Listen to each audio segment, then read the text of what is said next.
और आज मुझे मीडिया के सामने आना पड़ रहा है क्योंकि एक बहुत वीडियो वायरल हो रहा है जिसमें मेरा बताया जा रहा है कि मैं किसी को धक्का मार रही हूँ और अत्याचार मेरी तरफ से हो रहे हैं।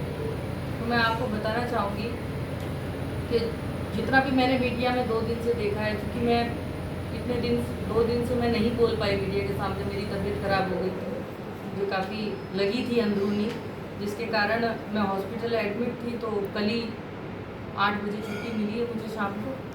तो आज आपसे रूबरू हो रही हूँ मैं इन सब चीज़ों को लेकर, जो ही मेरे ऊपर आरोप लगाए जा रहे हैं कि मैं बड़े बुजुर्गों पर अत्याचार कर रही हूँ। मैं आपको बताना चाहूँगी कि उनके मैंने बयान सुने हैं। लगभग उनकी तरफ से ये आ रहा है कि 5 साल से आप अलग रह रही हो और 5 साल से कोई भी आपका आना जाना यहाँ पर नहीं है। तो मैं आपको बताना चाहूँगी कि 5 साल उनकी तरफ से 5 साल है, बट मुझे ऐसा लगता है कि हम हमेशा साथ में रहे हैं। भले ही वो जयपुर में रहे हो, जयपुर में मेरे साथ ही 2022 तक मेरे घर में ही थे। हम घूमने गए हैं, हम मम्मी के घर गए हैं, हमारे भाई हिमाचल वहाँ तक गए हैं। और 2019 के बाद की आप कोई भी, मैं तो कहूँ अगर मैं झूठ बोल रही हूँ तो आपकी CDR आजकल टेक्नोलॉजी बहुत हाई है, तो आप उनसे पता लगा लीजिए कि जिस प्रकार से वो कह रहे हैं कि 5 साल से मैं उनसे दूर रह रही हूँ, तो ये सरासर गलत बात है। मैं बिल्कुल आती जाती रही हूँ, पड़ोसियों को भी पता है, मैं 6-7 महीने में यहाँ एक बार आ जाती हूँ कोई भी कार्यक्रम में। बाकी मेरे साथ बहुत ज़्यादा लोग होते हैं, तो एक ही कमरा है घर पे, रहने की इतनी जगह नहीं है उस घर में, तो उस हिसाब से कभी सर्किट हाउस में रूम बुक हो जाता है, तो कभी होटल्स वगैरह में रुकना होता है। और बहुत सारे आरोप लगाए, तो मैं ये कहना चाहूँगी जब जब इनको ज़रूरत पड़ी है मैंने इनके हिसाब से 5 साल जो है ना, उसके बाद भी मैंने इनकी हेल्प करी। अगर हमारी किसी तरह से लड़ाई होती तो एक बार इन्होंने मुझे बोला कि मुझे 10 लाख रुपए की ज़रूरत है। ये बात लगभग 2020 की है। उन्होंने मुझे बोला 10 लाख रुपए चाहिए मुझे। मैंने तुरंत, इन्होंने कहा घर से मांग ले, तेरे माता पिता से मांग ले। तो मैंने कहा ऐसा है, मुझे बार बार बहुत शर्म आ रही है, इतने सालों से सर्वाइव कर रहे हैं, पापा के बलबूते हैं, अच्छी बात नहीं हुई है।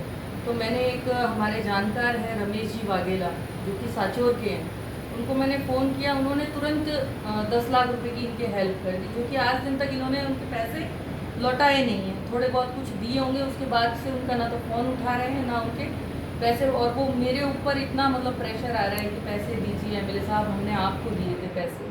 तो आप उनसे पता कर लीजिए, भले अगर किसी प्रकार का मेरा अगर लग रहा है, वो कह रहे हैं कि अमृता झूठ बोल रही होगी, ये भी कह सकते हैं क्योंकि वकील हैं वो। और जब जब इनको ज़रूरत पड़ी है मैंने किया है। पर मैं इनसे ये पूछना चाहूँगी, 2019 से आप अलग थे, पर 2020 में जब लॉकडाउन में 21 दिन का जो लॉकडाउन लगा था, उसमें आप मेरे साथ में थे। इनका एक भांजा जो कि 2015 से मैं अपने पास रखा हुआ है, इनके परिवार के काफ़ी बच्चे मैंने मेरे पास रखे थे, लॉकडाउन तक मेरे साथ में थे। बट मुझे कोरोना हो गया। अब कोरोना हो गया तो मेरे साथ इतना ज़्यादा मतलब इनका बिहेवियर पूरे घर वालों का, कि मैं एक कमरे में लेटी हूँ, मैं अंदर से आवाज़ लगा रही हूँ कि मुझे पानी पिला दीजिए, मुझे कुछ खाने को दे दीजिए, वो सुन ही नहीं रहा था। वो वहाँ पे बैठे हैं बाहर हॉल पे। 2020 की बात है। मैं इनसे बार बार कह रही हूँ मुझे हॉस्पिटल ही एडमिट करा दो, कुछ तो कर दो, मेरे को बहुत, मेरी सांस लेने में मुझे तकलीफ़ हो रही है। तो मैंने मेरे जयपुर में जो भी भाई मेरे जानकार हैं उनको मैंने जब बोला, तो उन्होंने मुझे जयपुर में स्थित एक CKS हॉस्पिटल है सीकर रोड पे, तो वहाँ मैं एडमिट हुई। 10 दिन मेरा वहाँ ट्रीटमेंट चला है। तब तक ये घर पे गए, मेरे से पूछने तक नहीं आए कि भाई कोरोना हुआ है। कई लोग आ रहे थे, बट इनको ये था कि हमें नहीं जाना इसके पास, कहीं हमें कोरोना नहीं हो जाए। बट बाहर के लोग खूब मिलने आ रहे थे, तब भी इनको बिल्कुल दया नहीं आई कि भाई इससे मिल के आ जाते हैं। कुछ ऐसा मुझे मतलब पर्सनली बहुत बुरा लग रहा था उस समय भी, कि जैसे तैसे मेरा घर बच जाए, फिर भी मैंने कुछ नहीं बोला। और भी बहुत कुछ इन्होंने कहा। और मैं तो मेरी तरफ से यही कहूँगी, मेरे को तो किसी प्रकार से कोई घर तोड़ने की इच्छा नहीं थी। ये तलाक की बात चली है, मुझे जब जैसे ही पता लगा कि भाई ये तलाक वाली बात चल रही है, तो मैंने 1-2 वकील ने मेरे को फ़ोन किया, तो मैंने उनको फ़ोन करके बोला भैया मजाक मत करो, ऐसा थोड़े होता है, ये तो साथ में ही तो है मेरे भाई। 2022 तक भी आदमी साथ में है, तो इतना अपन सोचते नहीं है कि भाई तलाक हो जाएगा या कुछ ऐसा हो जाएगा। और आपको भी मैं श्योरिटी के लिए, अगर आप कहेंगे कि भाई क्या सबूत है आपके पास 22 तक, तो मेरे सोशल मीडिया पे जाइएगा, वहाँ आपको बहुत सारी फ़ोटो मिल जाएगी जहाँ मैं बाबूलाल जी के साथ में, कई मिनिस्टर्स के साथ में डिनर या कोई कार्यक्रम में मैं इनके साथ में हूँ। बहुत सारे फ़ोटो मिल जाएंगे आपको। और ये इन्होंने एक चीज़ बोली, मैंने सुनी कि इसको मैंने बहुत सारे नोटिस भेजे थे। तो मैं पूछना चाहूँगी इनसे, वो नोटिस आखिर आपने कहाँ भेजे थे? क्योंकि जहाँ मैं रह रही थी वहाँ नीचे घर में एक इनका नगर अध्यक्ष ओबाराम, अपने भाजपा का, उसका भी घर नीचे ही है। इन्होंने उस घर में भी अपने कोई बंदे रखे हैं, 4-5 लोग रखे हुए हैं उन्होंने। मैं नहीं जानती हूँ क्योंकि अंदर ही उनके पता नहीं क्या खिचड़ी पकती रहती है। तो मुझे ऐसा लगता है या तो फिर वो कह रहे थे खोल के भी देखा है मैंने लेटर। अगर खोल के मैंने लेटर देखा है तो उसकी कोई रिसीव कॉपी होगी, उसमें साइन होंगे। साइन आजकल डाकिया घर पे जाता है तो एक साइन भी करवाता है कि किसने रिसीव किया है। तो मैं इनसे ये पूछना चाहूँगी, अगर ऐसा हुआ है, वो किसने रिसीव किया है, तो वो मुझे बताए। भाई मैंने अपनी तरफ से तो कोई तलाक का, मैंने करना तो दूर की बात है, मैंने कभी ऐसा सोचा भी नहीं, क्योंकि मेरी एक 7 साल की बच्ची है। मैं नहीं चाहती कि मेरे बच्ची पे किसी प्रकार का कोई गलत प्रभाव पड़े। और ये जो बात ताला तोड़ने की आई है, तो मुझे जब मैं पाली गई तो वहाँ से मुझे मेरे संपर्क बहुत है। मैं पाली ज़िले की हूँ खुद, चाणोद से। तो वहाँ मैंने सुनने में आया कि ये शादी कर रहे हैं 9 तारीख को किसी विमला नाम की लड़की के साथ। तो भाई मेरी 7 साल की एक बच्ची है, मैंने इनसे कभी नहीं कहा कि आप आगे से जैसा चल रहा है वैसा मैं चलने दे रही हूँ। मेरे पिताजी का सहारा लेके मैं उस बच्ची को पाल रही हूँ। तो आज वो 7 साल की हो गई है। मैं इनसे पूछना चाहूँगी, इन 7 सालों में अपनी बच्ची के लिए इन्होंने क्या किया? क्या एक बार भी उन्होंने बच्ची से मिलने की कोशिश की? क्या एक बार भी, जब वो डेंगू में 2021 में उसको जब डेंगू हो गया था, मैंने उसको कॉल किया कि मुझे आप कैसे भी करके 20,000 25,000 मुझे प्लीज़ भेज दीजिए, मेरी बेटी को डेंगू हो गया है, उसकी प्लेटलेट घट के 22,000 हो गई है मेरे बच्ची की, वो तड़प रही है हॉस्पिटल में, मैं रो रही हूँ, फ़ोन पे फ़ोन कर रही हूँ, पर इन्होंने फ़ोन मेरा रिसीव नहीं किया। मैंने इनके फ्रेंड को कॉल किया, राजू करके एक फ्रेंड है उसका, उसने भी मेरा कॉल 1-2 बार रिसीव किया। जैसे ही मैंने बोला कि बाबूजी से बोलो कि भाई पैसे भेज दे, हॉस्पिटल में ज़िंदगी का सवाल है, उस समय मैं बिल्कुल इतनी रिक्वेस्ट मैंने करी थी इनसे, बहुत ज़्यादा रिक्वेस्ट करी थी कि प्लीज़ आप कैसे भी करके बच्ची को बचा लो, हॉस्पिटल में एडमिट है, वो सूर्या हॉस्पिटल में एडमिट थी। तब भी उन्होंने कहा कि मुझे कोई लेना देना नहीं है, तू जाना है, तेरे बच्ची का काम जाना है, तू तो विधायक बनी हुई है, तेरे पेंशन आती है तो करा ले कैसे ही करके इलाज। तो पेंशन तो आती है, तो ये सारे पैसे तो इनके ही साइन चलते थे हर जगह, तो चेक बुक में भी इन्हीं के साइन चलते हैं, ये ऑटोमेटिक निकाल लिया करते थे, तो मेरे अकाउंट में इतने पैसे रहते नहीं थे। तो फिर मैंने शरवण सिंह जी, एक नारनाड़ी है, उनको कॉल किया। मैंने कहा भैया आप मेरी हेल्प कर सकते हो? उन्होंने 5 मिनट में, आप भले उनसे आप जानते होंगे तो आप पूछिएगा, उन्होंने मेरी हेल्प करी। उस समय उन्होंने मेरे को 20,000 दिया और इधर उधर से मैंने थोड़े थोड़े पैसे इकट्ठे करके मेरी उस समय बेटी का इलाज कराया। बट एक बाप होने के नाते, एक पिता होने के नाते, एक जो दया भावना होती है ना कि भाई मिल के आता हूँ मैं मेरे बच्चे को, इन्होंने एक बार भी नहीं पूछा कि बेटी कैसी है। इनका दोस्त एक आया, इन्होंने ही भेजा था कि देख के आ वहाँ पे वो उस बच्ची का क्या जिंदा है क्या है, ये पूछने के लिए उन्होंने भेजा उसको। तो ये मेरे लिए बहुत दुखद घटना थी। और उसके बाद मेरा हाथ टूट गया 19 नवंबर 2021 को, फिर ऑपरेशन हुआ। ये उस समय विदेश थे। मैंने फिर इनको मतलब मिलने का बिल्कुल नहीं कि मेरी बेटी मर रही है या मेरी पत्नी मर रही है। टिकट कटने के बाद इनके घर का एकदम बिहेवियर चेंज हो गया कि भाई अब ये अब जो हमें कमाना था वो हमने कमा लिया इसके थ्रू, अब ये कोई काम की नहीं है। उन्होंने शायद ऐसा ही सोचा होगा। बट मैं तो यही आप सबसे, मेरे जालोर के इतने सभी मेरे भाई बंधुओं से मैं कहना चाहूँगी, मुझे किसी प्रकार का ये तलाक वलाक, मैं इन सब चीज़ों को नहीं समझती। मैं ना ही ज़्यादा कोर्ट कचहरी का मैं ज़्यादा सिस्टम समझती हूँ। उन्होंने कैसे करके ये तलाक लिया है, एक्स पार्टी डिवोर्स, मुझे जानकारी में नहीं आया। मुझे अगर जानकारी में नहीं आया तो क्या ये मेरे माता पिता को कॉल कर सकते थे? क्या ये मेरे किसी परिवार के मेरे चाचा चाची को कॉल कर सकते थे? कहीं तो ये कॉल करके कह सकते थे। और आजकल तो व्हाट्सएप का ज़माना है, आपको किसी को भी कोई मैसेज पहुंचाना है कि ये कार्रवाई चल रही है तो आप व्हाट्सएप पे भी भेज सकते हैं। बट इन्होंने ये भी ज़रूरी नहीं समझा। तो इसके पीछे मैं क्या समझूं कि आपने बिना बताए ये आखिर कैसे इतना बड़ा एक्शन ले लिया? मुझे बताना चाहिए था, क्योंकि हमारे बीच में एक बच्ची है, एक 7 साल की बच्ची, उसके बारे में थोड़ा सोच के अगर ये आपस में बैठ के मामला सुलझाते तो शायद हम एक होते आज, ऐसी नौबत नहीं आती। और ये भी इन्होंने लिखा है कि हमने अखबार के माध्यम से भी नोटिस वायरल कराने की कोशिश करी ताकि अमृता को पता चल जाए। तो मैं आपको बताना चाहूँगी, आप यस या नो में जवाब दे सकते हैं। क्या आप हिंदुस्तान टाइम्स करके जो अखबार आता है क्या आप पढ़ रहे हैं? बताइए आप। क्या नेपाली भैया आप पढ़ते हैं? आप पढ़ते हैं? मैंने तो मेरे कभी नहीं पढ़ा कि कोई हिंदुस्तान टाइम्स अखबार, मेरा तो जो दैनिक भास्कर या कोई भी यहाँ पे लोकल जो अखबार आते हैं वो पढ़ लेते हैं उसकी खबरें। एक कॉलम, एक ऐसे अखबार में कॉलम छपवाया जाता है जिसकी कोई इतनी मान्यता नहीं है, और वो कॉलम लेके कोर्ट में पेश कर दिया जाता है और उनको डिग्री हासिल हो जाती है। उसके बाद जैसे ही मेरे को 2-3 महीने में पता चला कि भाई ऐसी ऐसी बात हो गई है, कई वकीलों ने मेरे से संपर्क करने की कोशिश की, मैंने मना किया, नहीं ऐसा नहीं हो सकता, क्योंकि मुझे विश्वास ही नहीं हो रहा था, क्योंकि मैं इतना सोचती ही नहीं थी। पर जब मुझे पता लगा तो मैं कोर्ट में गई, मैंने अपील दायर की कोर्ट में। अब हाई कोर्ट में भी मैंने अपील मेरी दायर की हुई, और भगवान ने चाहा तो वो मुझे मेरे हक में फैसला आएगा। और मैं तो उधर भी कहना चाहूँगी कि ये सब चीज़ें क्या है, ये सब लड़ाई झगड़े में आपके घर आती हूँ एकदम से। जो माता पिता आपके गांव में रहते हैं, जो परिवार आपका गांव में रहता है, यहाँ सिर्फ हम दोनों रहते थे, आज अचानक से जैसे ही मैं जाती हूँ, क्या आप मेरी कहाँ से रेकी करते हैं, कहाँ मैं जा रही हूँ, आपको कैसे पता लगता है? 2-2 बार हमले हो जाते हैं मेरे ऊपर, मैं मेरे वहाँ भी घर से निकलती हूँ, इनको पता लग जाता है कि मैं कहाँ जा रही, मेरी गाड़ी कहाँ मैं जा रही हूँ। तो मैं तो, और ये संगठन की भी बात कर रहे थे कि हम संगठन में शिकायत करेंगे, तो मैं आपसे यही कहना चाहूँगी, संगठन जितना आपका है उतना मेरा है। आपने कहा कि अमृता को कौन जानता है, तो अमृता को भले ही कोई नहीं जानता हो, बट मैंने कभी ऐसा कोई काम नहीं किया जो संगठन में मेरे को नीचा देखने का मैंने संगठन को मौका दिया हो। हमेशा मैंने अच्छे काम करने की कोशिश की है।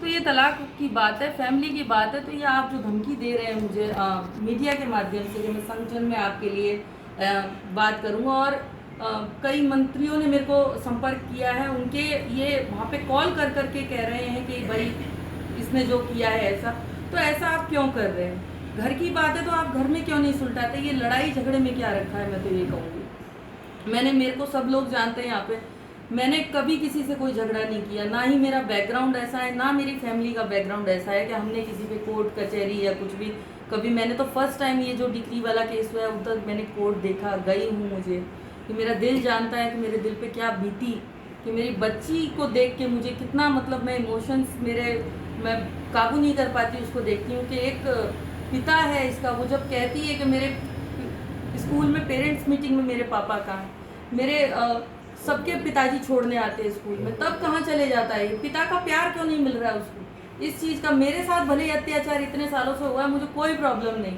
मेरे साथ कई बार गाली गलौज करी, और कई बार मेरे पड़ोसी मुझे छुड़ाने आए हैं, मेरे जेठ ने भी मुझे काफ़ी, मेरे को कभी अपशब्द बोले होंगे, पड़ोसियों ने खूब समझाया। और हमेशा सब जानते हैं कॉलोनी में ये परिवार कैसा है। ये परिवार, आप लोगों से हाथ जोड़ के यही विनती करूँगी कि आपने जो भी एक पहलू देखा है, तो मेरे पास भी कुछ वीडियो है, वो मैं आपको अवेलेबल कराऊंगी अभी, क्योंकि 2 दिन से मुझे कुछ समझ में नहीं आ रहा था। जैसे ही मैंने देखा, एक बच्ची मेरी गाड़ी में बैठी थी, उसने जैसे तैसे वीडियो ली, तो मैंने देखा कि ये तो वीडियो हमारे पास है, तो ये भी पता लगनी चाहिए जालोर की जनता को, क्योंकि एक तरफा सोशल मीडिया में एक तरफा मेरे बारे में गलत से गलत बातें लिखी जा रही है।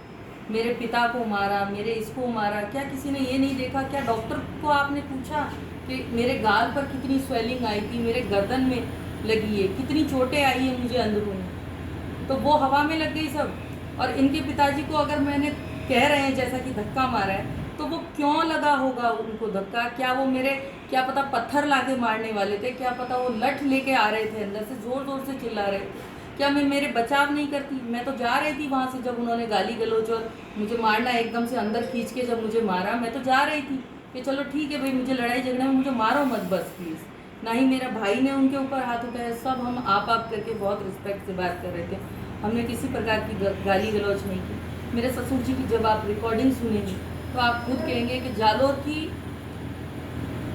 इतनी गंदी गाली मैं आपके सामने नहीं दे सकती।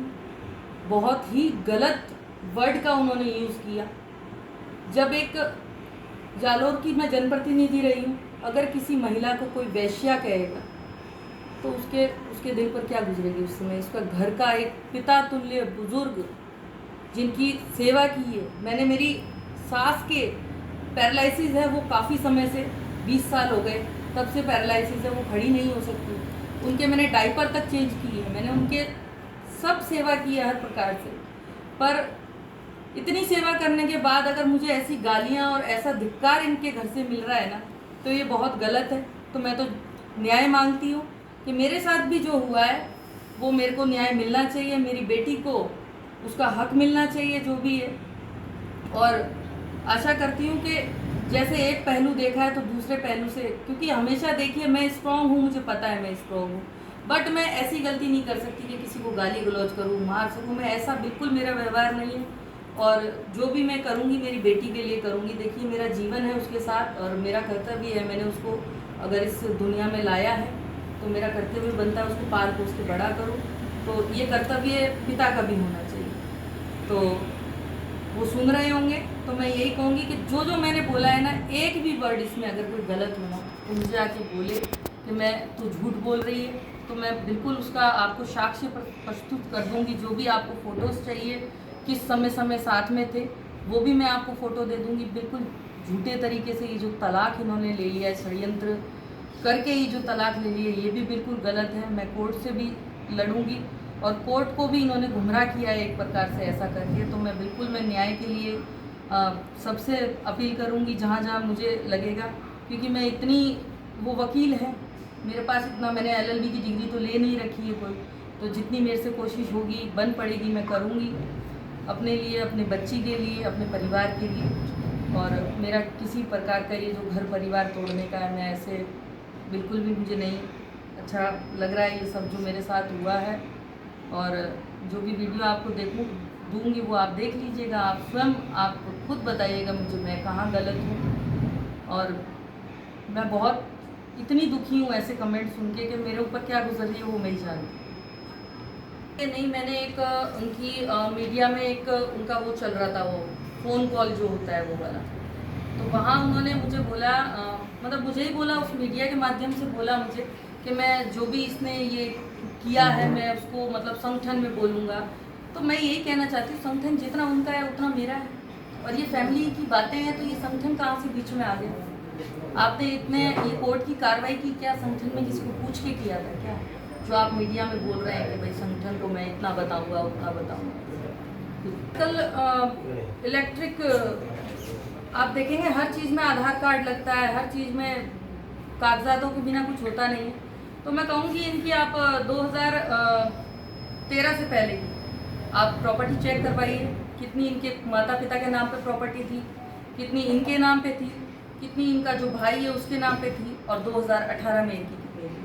पर मैं एक बात और कहना चाहूँगी, मेरे ऊपर किसी प्रकार का कोई आरोप नहीं लगा सकता कि मैंने किसी से कुछ लिया है, क्योंकि मैंने हमेशा काम करने में ध्यान लगाया है कि कैसे मेरे को जनता का काम करना है। मुझे यहाँ से जयपुर काम लेके जाना है और मुझे काम करवा के आना है यहाँ पर।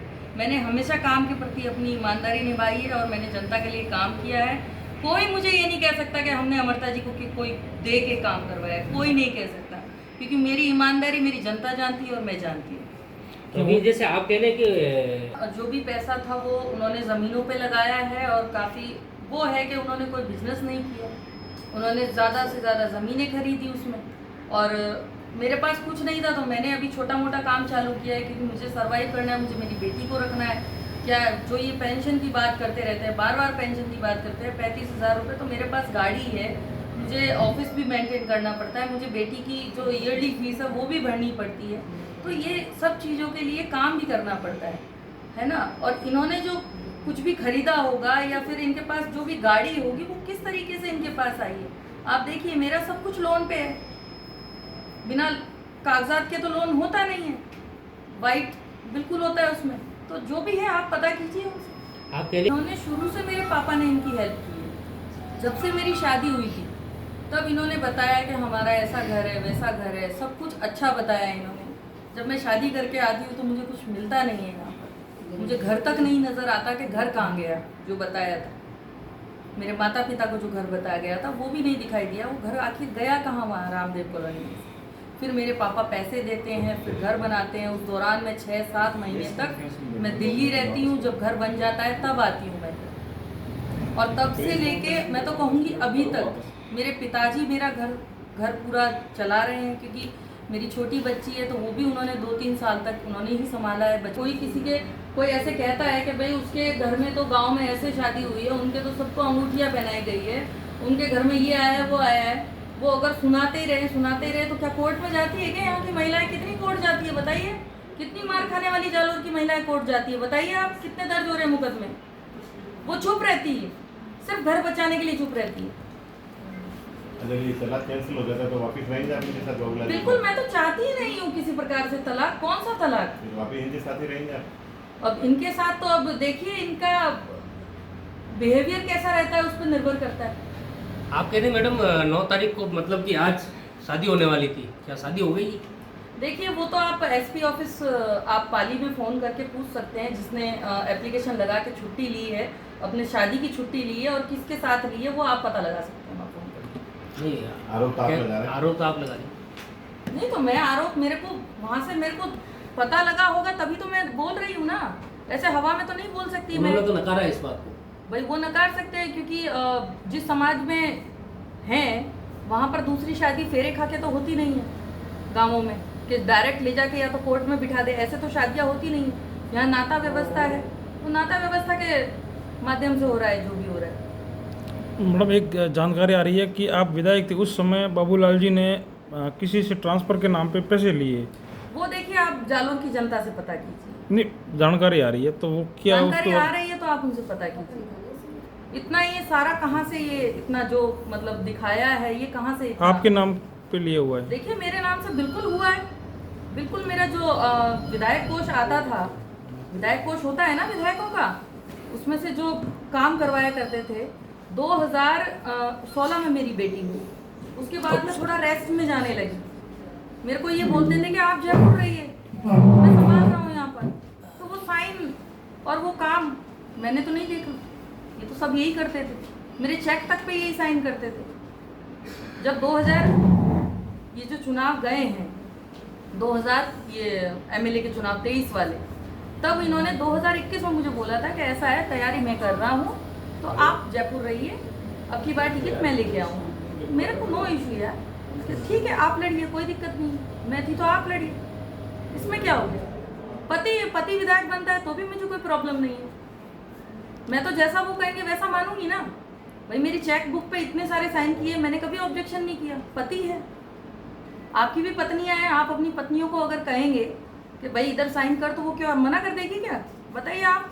नहीं, आपकी बातों में फर्क आ गया। कैसे? आप कह रहे हैं कि आपके चेक पे वो साइन करते थे। बिल्कुल कर लेते थे, मेरे साइन बहुत सारे किए हुए उन्होंने, आप चेक कर लीजिए। ये 420 नहीं हुई कि एक विधायक अब वो तो के साइन देखिए उनके आप पति कर रहे हैं। या तो सीओ ऑफिस से आप डिजायरे निकलवाइए, मेरे साइन मैच करवाइए, तब आपको पता चल जाएगी सारी बातें। आप तो पहले इसके पता लिए नहीं कभी था। आपने आपत्ति नहीं देता है क्योंकि आप एक वेल एजुकेटेड लेडी हैं। बिल्कुल मैं उनसे कहती थी, वो अब मेरे को मेरा घर बचाना था, मैंने कभी मैं झगड़े जरूर होते थे इसी बात पे, घर या भाई विधायक की? मुझे थोड़ा करने दीजिए, अगर आप कोशिश करेंगे आप नए हो जाएंगे बिल्कुल।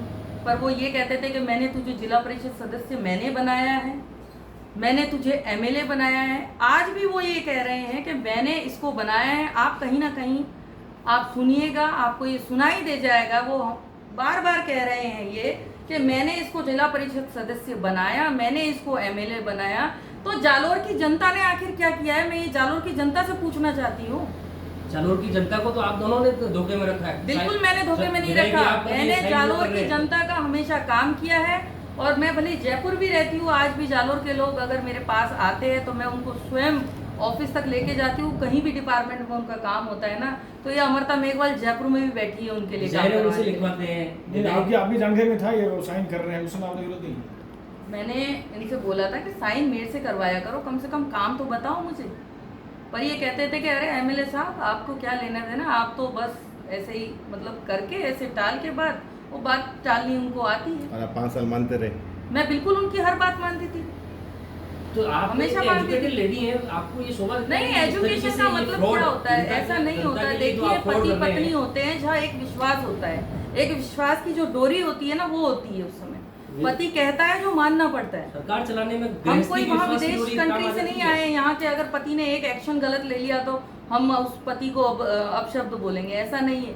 मेरे ससुर अगर जो परसों गालियां दे रहे थे, मैंने उनको फिर भी आप करके बात कहा कि आप प्लीज ऐसा मेरे को मत बोलिए, आप इतनी गलत बात मत कीजिए। वो मेरी दादी तक के बारे में जो इस दुनिया में नहीं है उनको उन्होंने गालियां तक दे दी मेरी दादी को, तो ये बहुत गलत है। पर मैं